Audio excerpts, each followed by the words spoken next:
Hello, my name is Cat and welcome back to the beta server where we finally have some updates for the Butterfly Sanctuary set.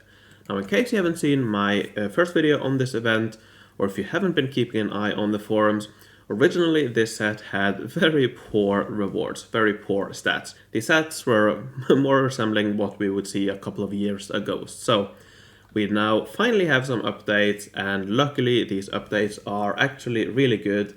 So in this video I will run through the updates, I will show some initial designs that might be good, and then going forward I will play around more with different designs, and hopefully when the event comes to live we will have some very decent sets to go for if you don't want the standard layout.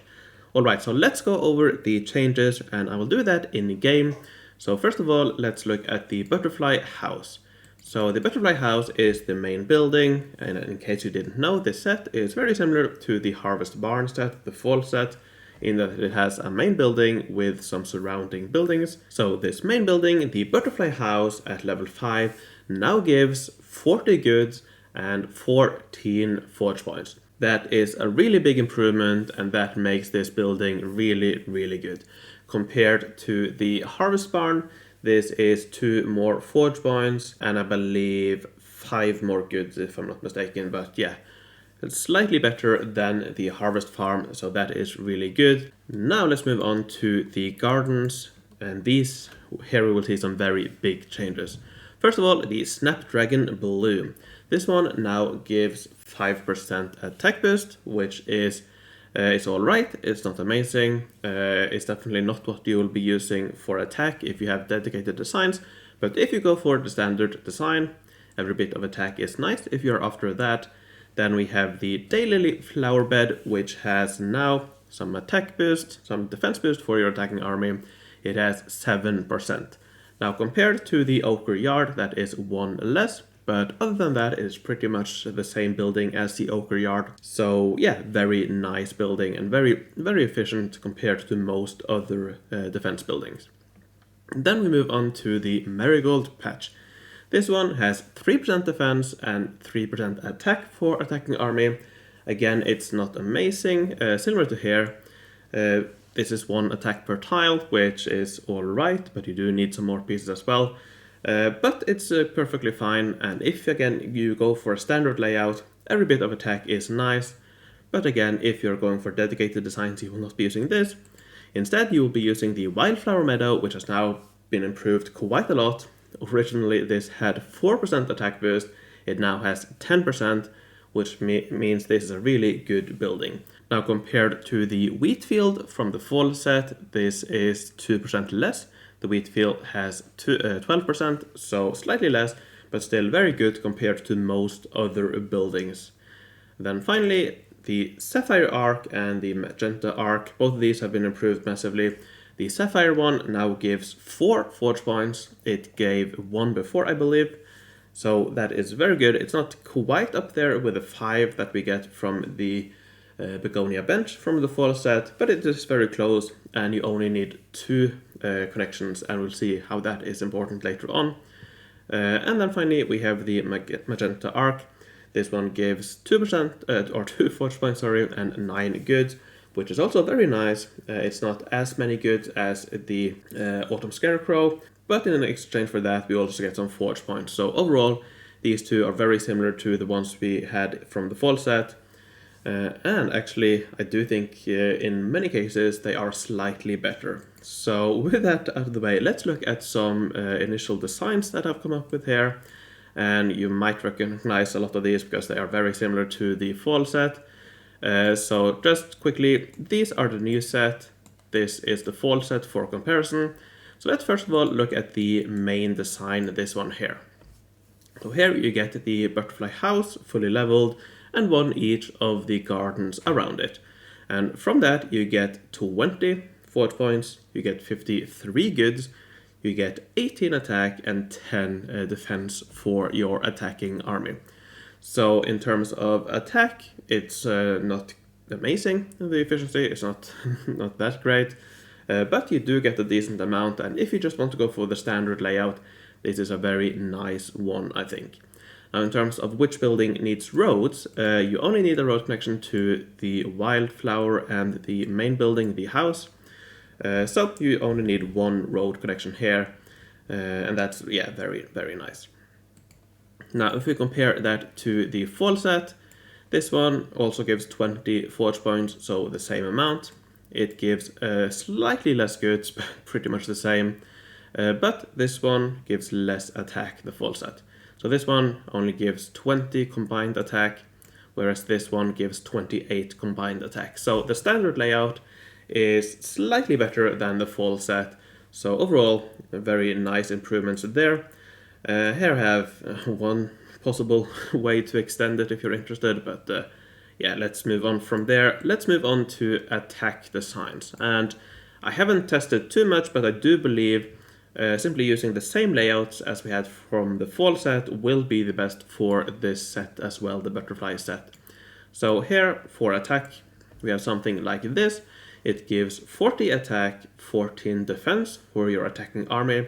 And if we compare it to this one gives 48 plus 16. So this one gives slightly more. So the new set, the butterfly set, is slightly worse when it comes to attack. But if we compare this to most other buildings, it is better. We are looking at over 1.5 attack per tile, combined attack per tile.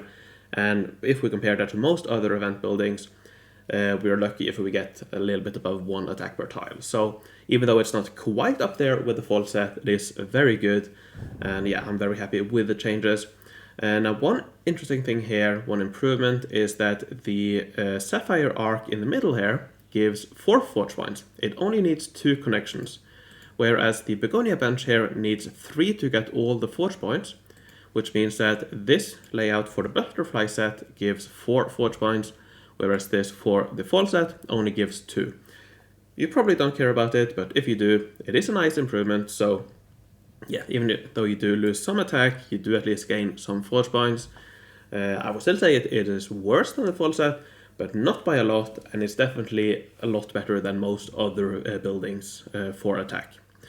Same when it comes to defense, slightly worse. So here, 48 combined attack versus 56 for this. So yeah, overall, again, slightly worse.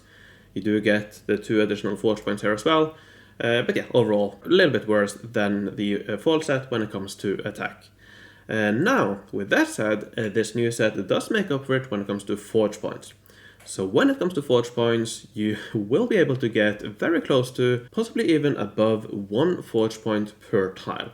So with this design here, for example, you're looking at 30 forge points, which is 0.97 forge points per tile, almost 1 forge point per tile. And if you play around with it some more, I wouldn't be surprised if you can get designs over 1 forge point per tile. Because the Sapphire bench here in and of itself gives 1.33 forge point. The Marigold arcs here, what are they called? Magenta arcs here, sorry, these give slightly less. But if you're able to fit in enough of the Sapphire benches, you might be able to shift the entire thing above 1 forge point per tile. So I suppose that might be a challenge for you. See if you can find any better designs that can get this above 1 forge point per tile. Here we have another alternative. This one gives slightly less forge point per tile, but you do get some more attack in the middle here. And that's one thing I need to mention. Even though the Wildflower needs a road connection, or technically needs a road connection, you will still get the boost if it is not connected to a road. So that's simply how set buildings work. If they're not connected to a road, they will still give their boosts. So the Piazza Clock Tower, for example. So yeah, this one does not need a road for the boost itself. Alright, then one final layout I wanted to share here. This one is kind of a hybrid between forge points and attack. It does give less attack than these, but it does give a very decent amount of forge points. So yeah, that's something you might be able to do. And the main reason why I think these work is that difference between the Sapphire bench or Sapphire Arc and the Begonia. Because this only needs 2 bonuses to get the 4 forge points, you're able to surround it with these two buildings, so the Wildflower and the Daylily. And with only those two, which are by far the best for attack, you are able to still get all the bonuses for all of these Sapphire arcs in the middle here. So overall, I'm very happy with the changes, and I'm looking forward to experimenting a little bit more. I'm sure there might be some other interesting designs out there, but I think I will leave it there for this video. I just want to kind of give this as a primer. I will be keeping an eye on the beta server if they make some further changes. But for me, I'm happy with the changes, and I do think the set is very good as it is now. And I don't think it is too overpowered either, at least compared to the fall set. So I do think it's fairly balanced, and I'm definitely happy with the changes. So I will leave it there, but before I end this video, I would like to thank my Patreons for their support. I would like to thank Homestar, Fort Prefect, Lorden Robin, Kim Cayley, Joshua Clark, Rolf the 8th, PQ the Goat, Merrick B, Artler, Hugo Count von Count, Jan Fredriksen, Drew the Genovese, Filda, Rush, Susan Weiss, Megarock, Rocco, Hannigan Kleber, Mattia, Opchi the Obsessed, Raf, Kim, and XD. Thank you all very much for your support. Thanks for watching, take care, and I will see you in the future.